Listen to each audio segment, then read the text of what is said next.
Halo semua, di video kali ini saya ingin membahas tentang teori perkembangan moral Kohlberg dan bagaimana teori tersebut dapat diterapkan dalam konteks bisnis.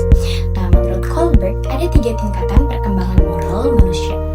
Yang pertama adalah pre-conventional reasoning atau prakonvensional, di mana orang atau organisasi membuat keputusan karena adanya rasa takut dalam mendapatkan hukuman. Nah, di tingkatan ini tuh sepenuhnya karena faktor eksternal. Yang kedua adalah conventional reasoning atau tingkat konvensional, di mana keputusan dibuat berdasarkan keinginan untuk mengikuti hukum, norma sosial, ataupun ekspektasi dari masyarakat. Nah, tingkatan ini tuh masih didorong oleh faktor eksternal juga, walaupun tidak sepenuhnya.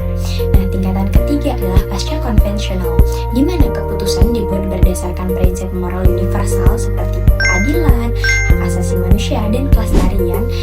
Dalam tingkatan ini, perilaku tidak dikarenakan faktor eksternal, namun dari kesadaran perusahaan tersebut. Oke, salah satu contohnya adalah insiden Dieselgate yang melibatkan Volkswagen pada tahun 2015.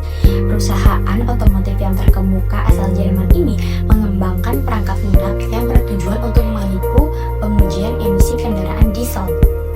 Otomotif tersebut memang berhasil melewati pengujian laboratorium, akan tetapi emisinya jauh lebih tinggi saat digunakan di jalan raya. Menurut perspektif Kohlberg, ini menunjukkan perilaku pada tingkat prakonvensional. Meskipun mereka tahu bahwa tindakan tersebut tidak benar, tapi mereka tetap melakukannya untuk mendapatkan keuntungan finansial dan menghindari kerugian di pasar. Dengan konsekuensi yang signifikan, hal itu menyebabkan Volkswagen harus membayar denda hingga miliaran dolar, kehilangan reputasi, bahkan kehilangan kepercayaan dari konsumen. Saya melihat banyak pelaku bisnis saat ini tetap pada tingkatan konvensional. Kepatuhan terhadap hukum dan norma sosial lebih penting daripada kesadaran moral yang ada di dalam. Ini menunjukkan bahwa keyakinan etika mereka tidak selalu berperan dalam pengambilan keputusan bisnis mereka.